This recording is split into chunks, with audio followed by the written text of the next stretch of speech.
ഞങ്ങൾ ഇനി പുതിയൊരു വിഭവമല്ല. ഇനി അന്ന് നമ്മൾ ചിക്കൻ കട്ട്ലേറ്റാണ് കാണിച്ചത്. ഇപ്പം നമ്മൾ കാണിക്കാൻ പോകുന്നത് ബീഫാണ്. അപ്പോൾ ഇതാണ് ബീഫ്. ഇത് ഞാൻ 1/2 കിലോ വാങ്ങിച്ചതാണ് ഗൈസ്. ഇത് വാങ്ങിച്ച് ഇതെല്ലാം കളഞ്ഞ് വേവിച്ച് വന്നപ്പോൾ ഇത്രയുണ്ട്. ഇതിനെ നമ്മൾക്ക് ഇതിനോട്ട് ഇടണം. കാരണം എല്ലാം കൂടെ മിക്സ് ചെയ്ത് വരുമ്പോൾ ഈ പാത്രം പോരാ. അപ്പോൾ പിന്നെ ഞാൻ പൊട്ടോറ്റയും ക്യാരറ്റ് 2 വേവിച്ച് തൊഴി കളഞ്ഞ് വെച്ചിട്ടുണ്ട്. നന്നായിട്ട് വേവിക്കണം, പിന്നെ ഉടയ്ക്കണം. പിന്നെ നമ്മൾ ബ്രെഡ് പൊടിച്ച് വെച്ചിട്ടുണ്ട്, ഉപ്പ്, കുരുമുളക് പൊടി. ഇത് നമ്മൾ അന്ന് കാണിച്ച പോലെ തന്നെ 10-35 നമ്മൾ ഉള്ളി എടുത്തിട്ടുണ്ട്, ചെറിയ ഉള്ളി. 3 സബോള എടുത്തിട്ടുണ്ട്, ഒരു വലിയ പീസ് ഇഞ്ചി എടുത്തിട്ടുണ്ട്, ഒരു 10 മുളക്. ഇതൊരു വെറൈറ്റി എൻ്റെ ഇവിടെ ഉണ്ടായതാണ്. ഇത് സൂപ്പർ ടേസ്റ്റാണ് ഗൈസ്. ഇത് ഞാൻ ഇടാറുണ്ട്, എരിവുണ്ട് കേട്ടോ. അപ്പോൾ അത് ഒരെണ്ണം എടുത്തിട്ടുള്ളൂ. അപ്പോൾ ഇത്രയും സാധനങ്ങൾ ഇതിന് ഞാൻ ഒന്നുകൊണ്ട് അരിഞ്ഞെടുത്തിട്ട് വരാം. ഓക്കെ, ഞാനിത് ഇത് ഇഞ്ചും പച്ചമുളകും പൊടിയായിട്ട് നന്നായിട്ട് ക്രസ് ചെയ്ത് കൊണ്ടുവന്നു. ഇതും അങ്ങനെ തന്നെ, ഇങ്ങനെ തന്നെ നന്നായിട്ട് പൊടിയായിട്ട് അരിയണം. പിന്നെ നമ്മുടെ വേപ്പില. ഓക്കെ, വേപ്പില കൊടുത്തു. ഫ്രഷ് ആണ് കേട്ടോ ഗൈസ്. വേപ്പില കുറച്ച് എനിക്ക് ഭയങ്കര ഇഷ്ടമാണ്. ഇത് കുറഞ്ഞു പോയി എന്നാണ് എൻ്റെ പരാതി. അപ്പം ഞാൻ ഇത് നമ്മളിപ്പോൾ കുറച്ച് വെളിച്ചെണ്ണ വെച്ച് നമ്മളിതിൽ ഇത് ഇട്ട് വാട്ടിയെടുക്കും, അല്ലെങ്കിൽ പച്ച മണം വരും. അപ്പം ഇതിനെ വാട്ടിയെടുത്തിട്ട് ആണ് നമ്മൾ ഇതിന് ഇതാക്കുന്നത്. ഇതിനെ നല്ലപോലെ എല്ലാം വാട്ടിയെടുക്കണം. നമ്മൾ വാട്ടിയിട്ട് കുറച്ചും കൂടി വെളിച്ചെണ്ണ ഒഴിക്കണം. ഈ കൂട്ടി വയ്ക്കാം. അങ്ങനെ അപ്പം ഞാൻ പറഞ്ഞു വന്നത് എന്താണെന്ന് വെച്ചാൽ, എനിക്ക് 2023 എനിക്ക് ആക്സിഡന്റ് പറ്റി. ഇയർ ബാലൻസ് ഉണ്ടായിരുന്നു. അപ്പം ഞാൻ ഒരു കട എടുത്തിട്ട് 2 ആഴ്ച ആയിട്ടുള്ളൂ. അതിൽ കുറച്ച് തുണിയെല്ലാം സെറ്റ് ചെയ്ത്, തുണിയുടെ ബിസിനസ്സാണ്. സെറ്റ് ചെയ്തിട്ട് അന്ന് ആ കടയുടെ നേരെ ഓപ്പോസിറ്റ് നമ്മൾ മാത്സ് സ്കൂളാണ്, ഇംഗ്ലീഷ് മീഡിയം. അവിടെ ആനിവേഴ്സറി ആയിരുന്നു. അപ്പോൾ അവിടെ ആളുകൾ വരുള്ളൂ എന്ന് വെച്ചാൽ 9 മണി വരെ തുറന്നു വെക്കാം എന്ന് വെച്ച് ഞാനും വേറൊരു കുട്ടിയും കൂടിയാണ് അത് നടത്തുക. ഒരു കുട്ടി തയ്ക്കാനിരിക്കുന്നത്, ഞാൻ തുണിയുടെ. അപ്പോൾ അവള് പറഞ്ഞ് ചേച്ചി ഞാൻ പോകുന്ന, നീ പോയിക്കോന്ന് പറഞ്ഞിട്ട് ഞാൻ അവിടെ ഇരുന്നിട്ട് എനിക്കപ്പോൾ ഒന്ന് വീട്ടിൽ പോയിട്ടൊരു കാപ്പി കുടിച്ചു. വീട്ടിൽ വന്ന് കാപ്പിയും കുടിച്ചില്ല. വന്നാൽ നല്ല ഓട്ടവും തിക്കും തിരക്കും ബിസിയായിരുന്നു. വന്നപ്പോൾ എൻ്റെ മോൻ വിളിച്ചു പറഞ്ഞു, അമ്മ കടയിലൊരു ചേച്ചിക്ക് തുണി വേണമെന്ന് പറഞ്ഞ് കുറേ നാളായി പറഞ്ഞുകൊണ്ട് കാണിക്കാൻ പറഞ്ഞു. അങ്ങനെ ഞാൻ എൻ്റെ തുണിയെല്ലാം എടുത്ത് പോയതേ ഞാൻ ഓർമ്മയുള്ളൂ ഗൈസ്. അങ്ങനെ ഞാൻ എൻ്റെ ഓർമ്മ പോയിട്ട് ഞാൻ ഇതിൽ മറ്റേ പോസ്റ്റ് കൊണ്ട് ഇടിച്ചു. ഇവിടെ നിന്ന് കുറച്ചൊരു 1/2 കിലോമീറ്റർ അല്ലേ സുമ പോയി പോസ്റ്റ് ഇടിച്ചത് ഞാൻ ഒന്നും അറിഞ്ഞിട്ടില്ല. ഞാൻ പിറ്റേ ദിവസം സെന്റ് ജെയിംസിൽ പോയി ഒന്ന് കണ്ണു തുറന്നു. പിന്നെ ആ ഓർമ്മ അങ്ങനെ പോയി. സെന്റ് ജെയിംസിൽ ഇവിടെ പ്രൈവറ്റ് ഹോസ്പിറ്റലിൽ കൊണ്ടപ്പോൾ 6 ലക്ഷം രൂപ ചോദിച്ചു. നമ്മുടെ കയ്യിൽ ഒന്നുമില്ലാത്തതുകൊണ്ട് നമ്മൾ മെഡിക്കൽ കോളേജ് കൊണ്ടുപോയി. അങ്ങനെ അവിടെ കിടന്നു. ഓപ്പറേഷൻ ചെയ്യാൻ പറ്റാത്തൊരവസ്ഥയിലായിരുന്നു. 15 ദിവസം കഴിഞ്ഞ് ഓപ്പറേഷൻ ചെയ്തു. 2 മാസം കിടക്കും. ഒരു 3 വർഷം ഞാൻ വീട്ടിൽ ഇരുന്ന് പോയി എന്ന് പറയാം. സങ്കടകരമായ ഒരു സംഭവമാണ്. ഒരിക്കലും നമുക്കതൊന്നും മറക്കാൻ പറ്റില്ല. അപ്പോൾ എല്ലാ കാര്യങ്ങളും പെൻഡിങ്ങിലായി പോയി എന്ന് പറയാം. പിന്നെ എല്ലാവരും ഉണ്ടായിരുന്നു എൻ്റെ വീട്ടിൽ. എല്ലാവരും കൂടെ നമ്മളെ സഹായിക്കാനും എൻ്റെ ഫ്രണ്ട്സും ഒക്കെ ഉണ്ടായിരുന്നു. അതുകൊണ്ട് നമ്മൾ എന്താ പറയുക, അങ്ങനെ ഇപ്പോഴും കാലുമ കമ്പിയുണ്ട്. എന്നിട്ട് പിന്നെ ഇപ്പോഴാണ് ഞാൻ പിന്നെ 2026 ആകുമ്പോഴാണ് ഞാനൊന്ന് ഉഷാറായത്. വണ്ടി എടുക്കണ്ടെന്ന് ഡോക്ടർ പറഞ്ഞു. മരണം അറിയിച്ചോളാം, എനിക്ക് സീരിയസ് ആയിരുന്നു, അറിയിച്ചോളാൻ പറഞ്ഞു. ഞാൻ മരിച്ച് ഉയർത്തെഴുന്നിട്ട് നിൽക്കണതാണ് കഴിച്ചത്. അപ്പോൾ പറഞ്ഞു. പിന്നെ അതും സംഭവിച്ചില്ല. നടക്കില്ല എന്ന് പറഞ്ഞു. പിന്നെ നടക്കില്ല എന്ന് പറയുമ്പോൾ വണ്ടി എടുക്കില്ലല്ലോ. ഇതെല്ലാം ഈ 2026 ആകുമ്പോൾ സംഭവിച്ചു ഗൈസ്. ദൈവത്തിനോട് ഒരുപാട് നന്ദി പറയുന്നുണ്ട്.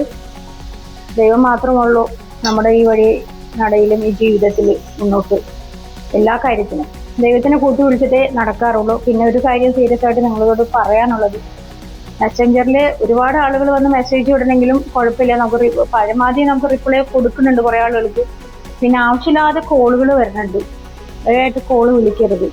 കാരണം നമ്മളിപ്പോൾ ഒരു പുതിയ ഇത് തുടങ്ങാൻ പോകണം. അത് തുടങ്ങി വെച്ചത് ഒന്നും കൂടി നമ്മൾ ഡെവലപ്പ് ആക്കാൻ പോകണം തുണിയുടെ.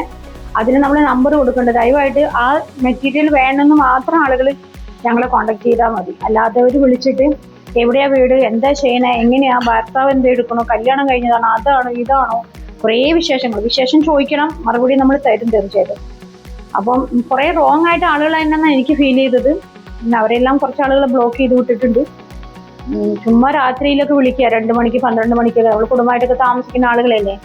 അപ്പോൾ ഇവരൊക്കെ ഇങ്ങനെ ചെയ്യുമ്പോൾ എന്താണ് നമ്മൾ അതിനൊക്കെ മറുപടി പറയാം, അങ്ങനെയാണ് ഇവർ ചെയ്തോണ്ട്. അപ്പോൾ അതിലൊരു വിഷമമുണ്ട്. ദയവായിട്ട് ആരും കോള് വിളിച്ച് ഞങ്ങളെ ബുദ്ധിമുട്ടിപ്പിക്കരുത്. ദൈവത്തോട് ഫോൺ എടുക്കില്ല, ആവശ്യമില്ലാത്ത സംസാരങ്ങളും നമ്മൾ സംസാരിക്കാറില്ല. നമ്മൾ നല്ലതായിട്ട് വരുന്നുണ്ട്. നല്ല ആളുകൾ എന്നോട് വിശേഷം ചോദിക്കുമ്പോൾ തീർച്ചയായിട്ടും ഞാൻ മറുപടി കൊടുക്കുന്നുണ്ട്. ഞാൻ മെസ്സഞ്ചറിൽ കയറിയിട്ട് ഞാൻ അവരോട് സംസാരിക്കുന്നുണ്ട്, എനിക്ക് പറ്റിയ സമയങ്ങളില്ല, അല്ലാതെ എനിക്ക് നേരമില്ല ഒന്നാമത്. അപ്പം ഞാനിതിപ്പോൾ ഈ വീഡിയോ ഞാനും സമയം എടുക്കാൻ തുടങ്ങിയിട്ട് കുറേ വീഡിയോ എടുക്കാനുണ്ട്. ഞങ്ങൾ സമയമില്ല, ഇപ്പം അവൾക്കും സമയമില്ല, എനിക്ക് സമയമില്ലാത്ത ഉള്ള സമയം കൊണ്ടിട്ട് ഞങ്ങളിത് തട്ടിക്കൂടി എടുക്കണതാണ് കാര്യം. അതുകൊണ്ട് ദയവായിട്ട് വീഡിയോ കോള് വരുന്നുണ്ട്, ഓഡിയോ കോള് വരുന്നുണ്ട്, അതൊന്നും ഉണ്ടാവരുത് എന്നാണ് ഒരു അഭ്യർത്ഥന നിങ്ങളോട് എനിക്കുള്ളത്. കാരണം അങ്ങനെ ഒരു നേരം പോക്കുന്ന സംസാരിക്കുന്ന ഒരാളെ അല്ല ഞാൻ. എനിക്ക് അതിനുള്ള നേരവും ഇല്ല. അപ്പൊ എൻ്റെ മോനും ചോദിക്കും, അമ്മ എന്താ എപ്പോഴും ഫോൺ ബെല്ലടിക്കുക, രാത്രിയും പകലും ഒരുപോലെയാണ് ഫോൺ ഹാങ്ങായിക്കൊണ്ടിരിക്കുക. അത്രയും മെസ്സേജാണ് മെസ്സഞ്ചറിൽ വന്ന് കിടക്കുന്നത്. നമുക്ക് എല്ലാവരും പിന്നെ ചോദിക്കും, ജാടയാണോ മറുപടി തരാത്ത, എങ്ങനെ കൊടുക്കും? അത്രയും ഒരു 10-50 മെസ്സേജ് വന്ന് കിടന്നിട്ട് അവർക്കൊക്കെ മറുപടി എല്ലാ ദിവസവും കൊടുക്കാന്ന് പറയുമ്പോൾ നടക്കണ കാര്യമില്ല. എന്നാലും നമ്മൾ ഗുഡ് മോർണിംഗ് ഹായ് എന്ന് പറയുന്ന ഹായ് പുതിയ ആളുകൾക്കൊക്കെ നമ്മൾ ചെയ്യുന്നുണ്ട്. നല്ലവരായ ആളുകൾ ചോദിക്കുമ്പോൾ മറുപടി കൊടുക്കുന്നുണ്ട്. പിന്നെയും അവിടെ ഇരുന്നുകൊണ്ട് ഓരോന്നും ചോദിച്ചാൽ ചാറ്റ് ചെയ്യാനായിട്ട് നേരവും ഇല്ല, അങ്ങനെ നമ്മൾ ഇരിക്കാറുമില്ല. അപ്പൊ അതൊന്ന് മനസ്സിലാക്കുക, നമ്മളോട് സഹകരിക്കുക, പിന്നെ വീഡിയോ കാണുക, ഷെയർ ചെയ്യുക, ഫോളോ ചെയ്യുക ഞങ്ങളെ. അപ്പോൾ അതാണ് ഞങ്ങളുടെ ഉദ്ദേശം. അത് കഴിഞ്ഞിട്ട് അല്ലാണ്ട് ഒരാൾ വന്നിട്ട് പറയുന്നുണ്ട്, അത് തമിഴ് ആളാന്ന് തോന്നുന്നു, ലാംഗ്വേജ് തമിഴാന്ന് തോന്നുന്നു, ഫോളോ ചെയ്താൽ മാത്രം മതിയോ സംസാരിക്കണ്ടേന്ന്. ഫോളോ ചെയ്യാൻ താല്പര്യമില്ലാത്തവര് ചെയ്യണ്ട കേട്ടോ. ഞങ്ങൾക്ക് അങ്ങനത്തെ ഒരു ആളുകൾ വന്നിട്ട് സംസാരിക്കാൻ ഞാനെന്ന് പറഞ്ഞ് വാക്ക് പറഞ്ഞ് എനിക്ക് ഇത് ചെയ്യണമെന്നില്ല, മനസ്സിലായോ? നിങ്ങൾ ഫോളോ ഷെയർ ചെയ്യണമെന്നില്ല എന്നെ. അപ്പൊ നിങ്ങൾ വിട്ടിട്ട് പൊക്കോളൂ. എനിക്ക് നല്ല ആളുകൾ, എൻ്റെതായ കസ്റ്റമർ ഫോളോവേഴ്സുകൾ ഉണ്ട്, എനിക്ക് അവർ മതി. പുതിയ ആളുകൾ ഇപ്പോൾ വന്നുകൊണ്ടിരിക്കുന്നു, എനിക്ക് അത് മതി. അപ്പൊ അല്ലാത്തവർ ഫോളോ ചെയ്താൽ സംസാരിക്കുമെന്ന് ചോദിച്ചിട്ട് വരുന്നവരോട് താല്പര്യമില്ല, സംസാരിക്കില്ല. എന്നാൽ ഞാൻ പരമാവധി ആളുകൾക്ക് ഞാൻ കൊടുക്കുന്നുണ്ട്. നല്ലവരായ ആളുകൾ ഇതിനകത്ത് വരുന്നുണ്ട്, കൊടുക്കുന്നുണ്ട്, സംസാരിക്കുന്നുണ്ട്, ഒക്കെ ചെയ്യുന്നുണ്ട്. അല്ലാത്ത റോങ് ആയിട്ടൊന്നും നമ്മൾക്ക് ഇവരെ കൂടെ നിന്ന് സംസാരിക്കാൻ എനിക്ക് താല്പര്യമില്ല. അങ്ങനെയുള്ള ആളുകൾ ഉണ്ടായിരിക്കാം. ഞാൻ എല്ലാവരെയും അങ്ങനെ അയച്ച് നമ്മൾ കുറ്റം പറയാൻ നമ്മൾ പോണ ആളല്ല, നമുക്ക് അറിയില്ലല്ലോ എങ്ങനെയെന്താ. അതുകൊണ്ട് ദയവായിട്ട് നിങ്ങൾ ശ്രദ്ധിക്കുക, കോള് വിളിക്കാതിരിക്കുക. അപ്പം ഞാൻ പാത്രം ഒന്ന് മാറ്റി ഗൈസ്. ഞാൻ മറ്റേ ചെറിയ ഫ്രൈ പാൻ പോരാ, അപ്പം ഞാൻ ഉരുളിച്ചട്ടി വെച്ചു. അപ്പം ഞാൻ വേപ്പിലിട്ടു ഇരിക്കട്ടെ. ഇത് ഞാൻ ഒന്ന് ഉടച്ചെടുക്കാം. നമ്മളിങ്ങനെ ഞാൻ അന്ന് ചിക്കൻ കട്ട്ലേറ്റ് ഉണ്ടാക്കിയില്ലേ, അപ്പം ഞാൻ നിങ്ങളോട് പറഞ്ഞായിരുന്നു, അവർ കണ്ടവർക്കൊക്കെ അറിയാം. ഇതിലെങ്ങനെ ഇട്ടിട്ട് എല്ലാം കൂടെ മിക്സ് ചെയ്തെടുക്കുമ്പോൾ ഇത് പ്രത്യേക ടേസ്റ്റാണ്. ഓക്കെ, അപ്പം ഇതൊന്ന് ഞാൻ ഉടക്കട്ടെ. ഉടച്ചിട്ട് നമുക്ക് അതിൽ കാണിച്ചു തരാം. കഴിച്ച ഞാൻ ഇപ്പം ഇത് വാടി തുടങ്ങി, മുരിഞ്ഞു തുടങ്ങി. അപ്പം നമ്മൾ ബീഫ് ഇടാണ് പൊടിച്ചത്, അതോടൊപ്പം നമുക്ക് ഇതും ഇടാണ്. കുറേശ്ശെ ഇട്ട് നോക്കട്ടെ ഞാൻ, എന്തോരം വേണം ഇതൊക്കെ നോക്കാം നമുക്ക് കേട്ടോ. ഇതിങ്ങനെ ഇട്ടിട്ട് മിക്സ് ചെയ്യുമ്പോൾ ഇനി ഇതിലാണ് നമ്മൾ നോക്കുക എന്ത് ഉപ്പ്, എരിവുണ്ടോ, കുരുമുളക് പൊടി എല്ലാം നമുക്ക് തീ പതുക്കെ ഒന്ന് കുറച്ച് വയ്ക്കാം. നമുക്ക് എന്നിട്ട് നമുക്ക് നോക്കാം. ഇത് കഴിച്ച് നമുക്ക് ഇതിൽ കുറച്ച് കുരുമുളക് പൊടി ഇടാം. നമുക്ക് ആ എരിവിനനുസരിച്ച് നിങ്ങൾക്ക് എത്ര വേണം, ഇപ്പോൾ ഓരോരുത്തർക്ക് ഓരോ ഇഷ്ടമല്ലേ എരിവൊക്കെ, അതിനനുസരിച്ച് നമുക്ക് ഇടാം കേട്ടോ. പിന്നെ കുറച്ച് ഉപ്പിൻ്റെ പുറകെങ്കിൽ നമുക്ക് നോക്കാം. കുഴയ്ക്കുമ്പോൾ നമുക്ക് പുരങ്ങ ഇടാം, കുറേ ഇടരുത്, എല്ലാം കുറേശ്ശെ ഇട്ടിട്ട് നമുക്ക് നമ്മളിതിൽ മിക്സ് ചെയ്യില്ലേ, കുഴച്ചെടുക്കുമ്പോൾ നമുക്കറിയാൻ പറ്റും. അപ്പോൾ നോക്കിയാൽ മതിയല്ലോ. അപ്പോൾ നമുക്ക് പോരാത്തത് കുരുമുളക് പൊടിയായാലും നമുക്ക് ഉപ്പായാലും നമുക്ക് ഇടാം. ഓക്കെ, ഇനി ഞാൻ ചെയ്തെടുത്താണ്. നമുക്ക് തണുത്ത് കഴിഞ്ഞിട്ട് നമുക്കിതിനെ നല്ലപോലെ കുഴച്ചിട്ട് എല്ലാം നോക്കിയിട്ട് നമുക്ക് പിടിച്ചെടുത്ത് കാണിച്ചു തരാം. നമ്മൾ പകർത്തി, അതിൽ ചൂടുണ്ടായിരുന്നു, അതുകൊണ്ട് പിന്നെ നമ്മൾ ഗരം മസാല പൊടി ഇല്ലേ കുറച്ചിട്ടാൽ മതി. ഒരു ലേശം, ഒരു 1/4 ടീസ്പൂൺ. അതൊന്ന് മിക്സ് ചെയ്തിട്ട് നോക്കട്ടെ ഉപ്പും മറ്റേ കുരുമുളക് പൊടിയൊക്കെ പാകമാണോ. ചൂടുണ്ട് ഗൈസേ, സൂപ്പർ സാധനം കേട്ടോ. നമ്മളിപ്പോൾ വീട്ടിൽ എന്തെങ്കിലും ഒരു ഫംഗ്ഷൻ ഉണ്ടെന്ന് വെക്കേ, ചെറിയത് ഇപ്പം നമുക്ക് ഇത് ഉണ്ടാക്കി, ഇപ്പം ഇത് എന്തായാലും നമുക്കൊരു 10-20 കിട്ടും. നമുക്ക് എന്തെങ്കിലും ഫ്രണ്ട്സുകൾ വരാം, നമുക്ക് അങ്ങനെ ഉണ്ടാക്കി കൊടുക്കാം. ഇപ്പോഴൊക്കെ നല്ലതല്ലേ, ഇഷ്ടമല്ലേ? നമ്മൾ സ്വയം ഉണ്ടാക്കുക എന്ന് പറയുമ്പോൾ കൂട്ടമൊന്നും ഇല്ലല്ലോ, പുറത്ത് പോയിട്ട് നമ്മൾ വാങ്ങിക്കുന്നില്ലല്ലോ. പുറത്തൊക്കെ ഞാൻ ഇന്നാളും ഞങ്ങളോട് പറഞ്ഞിട്ടുണ്ട്, കട്ട്ലേറ്റ് വാങ്ങിക്കാൻ ഏതോ ഒരു സാധനം നമ്മൾ കഴിക്കുമ്പോൾ വീഴാറുണ്ട്. നമ്മളുണ്ടാക്കുമ്പോൾ നല്ല രുചി ഉണ്ടാവും. എല്ലാ നല്ല സാധനങ്ങളും നമുക്ക് ഉണ്ടാക്കാൻ പറ്റും. അങ്ങനെ കുറേ സാധനങ്ങൾ പരിപാടികളുണ്ട് ഗൈസ്. അപ്പം അതുകൊണ്ട് നിങ്ങളെല്ലാവരും ഇത് ഉണ്ടാക്കി നോക്കണം. ഞാൻ പറഞ്ഞതെല്ലാം മനസ്സിലായല്ലോ.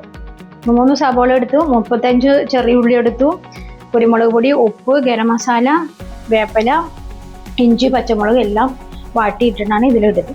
ഇറച്ചി അതിന് മുമ്പ് നമ്മൾ കുരുമുളക് പൊടി ഇട്ട് വേവിച്ച് പൊടിച്ചും വെച്ചിട്ടുണ്ടായിരുന്നല്ലോ. പിന്നെ കിഴങ്ങും ഇതുപോലെ തന്നെ ഒരു 500 ഗ്രാം, അതായത് ക്യാരറ്റ് അടക്കം ഉണ്ടായിരുന്നു, അതും വേവിച്ചിട്ടുണ്ടായിരുന്നു. ഇതിൽ കൂടുതൽ എടുത്താലും നല്ലതാണ്. അപ്പം നമ്മൾ ക്വാണ്ടിറ്റി ഉണ്ടാവുമല്ലോ, കുറേ അധികം ഉണ്ടാവും. കിഴങ്ങ് ഇച്ചിരി കുറച്ച് മുന്നിൽ നിൽക്കുന്നത് നല്ലതാണ്. കടയിലൊക്കെ ഇതൊന്നും നല്ല കിഴങ്ങിടുക, നന്നായിട്ട് ഉരുളക്കിഴങ്ങ് ചേർത്ത് വരും. അവർക്ക് അത് ലാഭം വേണ്ടേ? എന്നിട്ട് ഇറച്ചിയൊക്കെ ഭയങ്കര വിലയല്ലേ, എല്ലാ സാധനത്തിനും വിലയല്ലേ. അതുകൊണ്ട് ഇപ്പം ഞാൻ ഇത് കാണിച്ചു തരാം കേട്ടോ. ഇത് ഇങ്ങനെ ഇരിക്കട്ടെ. മല്ലിയില കേട്ടോ, മല്ലിയില എടുക്കാൻ മറന്നുപോയി ഗൈസ്. അപ്പോൾ കുറച്ച് മല്ലിയില ഇട്ടാൽ നല്ല ടേസ്റ്റ് ഉണ്ടാവും. മല്ലിയിലും വേപ്പിലൊക്കെ എൻ്റെ ഫേവറേറ്റ് ആണ്. ഞാൻ എല്ലാത്തിലെയും മല്ലിയില അങ്ങനെ കൂടുതൽ നോർമലിടും. പക്ഷെ വേപ്പില ഒരു രക്ഷയില്ല. വേപ്പില ഉണ്ടല്ലോ, വേപ്പില നമ്മൾ ചമ്മന്തി ഉണ്ടാക്കി വേപ്പില കെട്ടി ഉണ്ടാക്കി കഴിച്ചാലും നല്ലതാണ് ശരീരത്തിന്. വേപ്പില നല്ല സംഭവമാണ്. ഓക്കെ, അപ്പോൾ ഒന്നും കൂടി ഇതിനെ മിക്സാക്കി കഴിഞ്ഞിട്ട് ഇനി നമ്മൾ 3 മുട്ട എടുത്തിട്ടുണ്ട്. ഇതിനെ അടിച്ചെടുത്ത് ഇനി ഞാൻ ഇതെല്ലാം പിടിച്ച് കാണിച്ചു തരാം. അപ്പോൾ ഷേപ്പായിട്ട് നമ്മൾ ഇന്നാളും കാണിച്ചു തന്നു. എന്നാലും ഇനിയും പുതിയ പുതിയ ആളുകൾ വന്നുകൊണ്ടിരിക്കല്ലേ, അപ്പോൾ അവർക്കൊക്കെ കാണാം. ഞാൻ പറയുന്നത് നമ്മളിപ്പോൾ അമ്മമാർക്കൊക്കെ ഇപ്പോൾ കുറേ ആളുകൾ ഇപ്പോൾ ഇതിനെല്ലാം പാചകം ഇടുന്നുണ്ട്, അവർക്കൊക്കെ അറിയാം. അപ്പം നമ്മൾ കല്യാണം കഴിഞ്ഞ പുതിയ കുട്ടികൾ എനിക്കിത് പഠിക്കണമെന്ന് ഓർക്കുമ്പോൾ ഈ വീഡിയോ എടുത്ത് കാണാം. നിങ്ങൾ ഉണ്ടാക്കി നോക്കിയിട്ട് അഭിപ്രായം പറയുക. യൂട്യൂബിൽ ഞങ്ങൾ ഇട്ടിട്ടില്ല, അടുത്ത് തന്നെ ഇടുന്നതായിരിക്കും. അത് കുറച്ച് പ്രശ്നങ്ങളുണ്ട്, അപ്പോൾ അടുത്ത് തന്നെ ശരിയാക്കിയിട്ട് അത് ഇടുന്നു. അപ്പോൾ എല്ലാവരും അങ്ങനെ അതിൽ പോയിട്ടൊക്കെ ആ വീഡിയോ എല്ലാം എടുത്ത് കണ്ടു കഴിഞ്ഞാൽ നിങ്ങൾക്ക് ഓരോന്നോറും മനസ്സിലാവും. ഇനിയും വീഡിയോകൾ വരും, ഇത് തന്നെ പാചകത്തിൻ്റെ കുറേ വരും. പിന്നെ ഇപ്പോൾ തുണി ഇറക്കിയിട്ടുണ്ട്, അതിൻ്റെ വരും.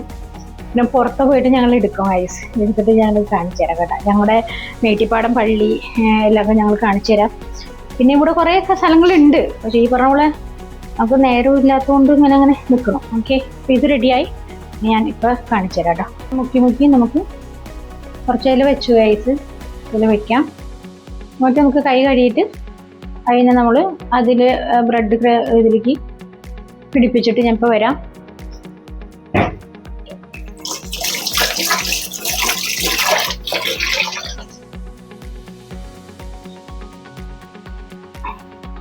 വെള്ളം ഉണ്ടാവാൻ പാടില്ല കേട്ടോ, അല്ലെങ്കിൽ അപ്പോൾ പൊട്ടിത്തെറിക്കേ കണ്ട. അപ്പോൾ ഈ കയ്യിൽ എണ്ണ ഇല്ലല്ലോ, അല്ല കയ്യിൽ നമ്മുടെ നനവില്ലല്ലോ. അതുകൊണ്ട് എല്ലാം നമുക്ക് ഇങ്ങനെ ആക്കിയിട്ട് ഇട്ടാൽ മതി, അല്ലെങ്കിൽ ഒരെണ്ണം പെട്ടെന്ന് ഇത് റെഡി ആവുമല്ലോ, കരിഞ്ഞു പോവും. ഈ കുറച്ച് വെച്ചിട്ടുണ്ട്, പക്ഷെ എണ്ണ നല്ലതാണ്, ചൂടായി. അപ്പോൾ പിന്നെ ഫസ്റ്റ് ടൈം ചിലപ്പോൾ അത് ശ്രദ്ധിക്കണം. അവിടെ തന്നെ നമുക്ക് നിൽക്കും വേണം. ഇട്ടിട്ട് അങ്ങോട്ടും ഇങ്ങോട്ട് പോയാൽ ഫസ്റ്റ് ടൈം കരിഞ്ഞു പോകും. ഇതെല്ലാം റെഡി ആയില്ല, എല്ലാം വെന്തിട്ടുള്ളതാണ്. അപ്പോൾ നമുക്കിതൊന്ന് മുകളിൽ കോട്ടിങ് മാത്രമല്ലേ ഇടുണ്ടു. വേണമെങ്കിൽ ഇങ്ങനെയൊക്കെ പൊത്തി വയ്ക്കാം, കുറച്ചും കൂടി കട്ടിയിൽ നമുക്ക് കിട്ടണമെങ്കിൽ. അപ്പോൾ ഉള്ളെന്തുണ്ടല്ലോ പൊട്ടി പോവില്ല. ചിലരൊക്കെ പറയും ഞങ്ങൾ കട്ട്ലേറ്റ് ഉണ്ടാക്കിയിട്ട് പൊട്ടണുണ്ടല്ലോ, എന്താത് ഇത് തന്നെയാണ്. ബ്രെഡും ഇതും മുട്ടയൊക്കെ നല്ല കവർ ചെയ്യണം.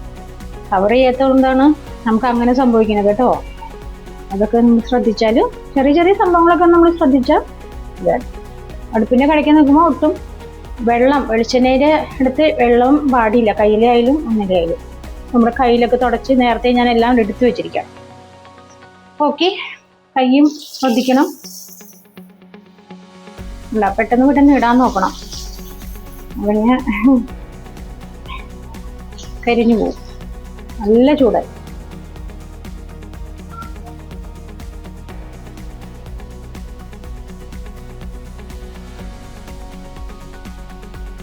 ഇതൊരു ചട്ടി കുറച്ചും കൂടി വട്ടത്തിൽ പിടിക്കുകയാണെങ്കിൽ നല്ലത്. പക്ഷെ എന്താ വെളിച്ചെണ്ണ കൂടുതൽ വേണം.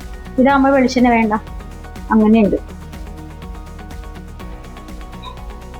പെട്ടെന്ന് കയ്യിലിട്ട് ഇതാക്കരുത്, ഒന്ന് റെഡിയാക്കിയിട്ട് ഇതാക്കുമോ കേട്ടോ. റെഡിയാക്കിയിട്ട് നമ്മൾ കയ്യിലിട്ടാൽ മതി, അല്ലെങ്കിൽ പൊട്ടിപ്പോവും.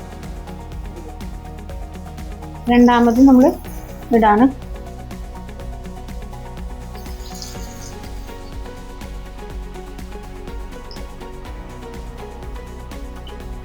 ഒന്ന് കൊത്തി കൊടുത്താൽ മതി. അപ്പോൾ പിന്നെ നമ്മൾ ഈ പൊടിയോട് കൂടെ ഇട്ട് കഴിഞ്ഞാൽ കുറച്ച് പൊടി അതിനകത്ത് വരും, പക്ഷെ എന്നാലും കുറച്ചൊക്കെ നമുക്ക് പൊടി അതിനകത്ത് വീഴാതെ നോക്കാം.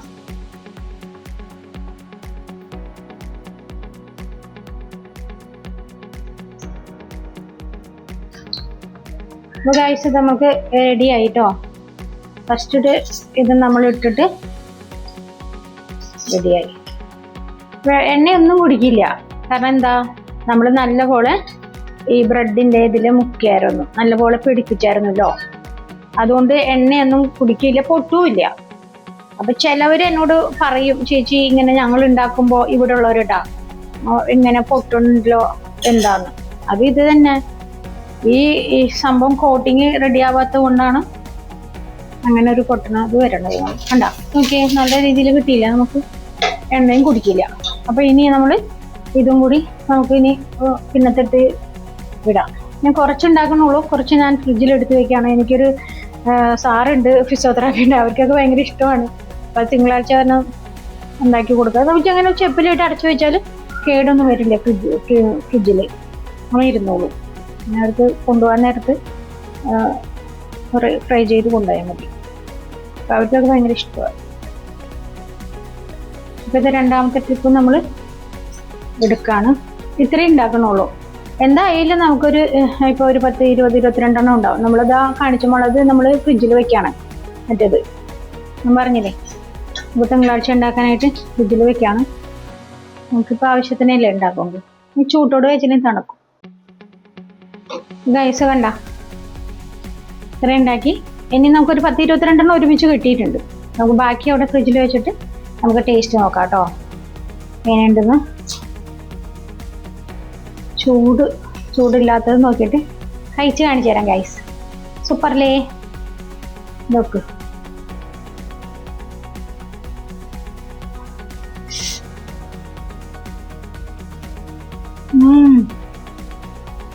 ചൂടുണ്ടോ? സൂപ്പർ. അച്ചായിട്ടും ചൂട്ടോടെ കഴിക്കാം. ഓക്കെ, ചൂടാക്കിയിട്ട് വാവയ്ക്കും നമുക്ക് സുമയ്ക്കും കൂടി കൊടുക്കാം. അല്ലെങ്കിൽ കഴിഞ്ഞ പ്രാവശ്യം അവള് കൊടുത്തിട്ട് പൊള്ളി, അവള് പറയും ടേസ്റ്റ് എങ്ങനെയുണ്ട്. സൂപ്പർ. സുമ എങ്ങനെയുണ്ട്? സൂപ്പർ. അപ്പോൾ ഓക്കെ, നമ്മൾ വീഡിയോ വേണ്ടിയിട്ട് ചെയ്യണം. എല്ലാവരും ഷെയർ ചെയ്യണം, ലൈക്ക് ചെയ്യണം, നമ്മൾ സപ്പോർട്ട് ചെയ്യണം. പിന്നെ ആദ്യം വേണ്ട അടുത്തൊരു വീഡിയോ ആയിട്ട്, നല്ലൊരു വീഡിയോ ആയിട്ട് ഞങ്ങൾ വരുന്നതായിരിക്കും. Okay, by.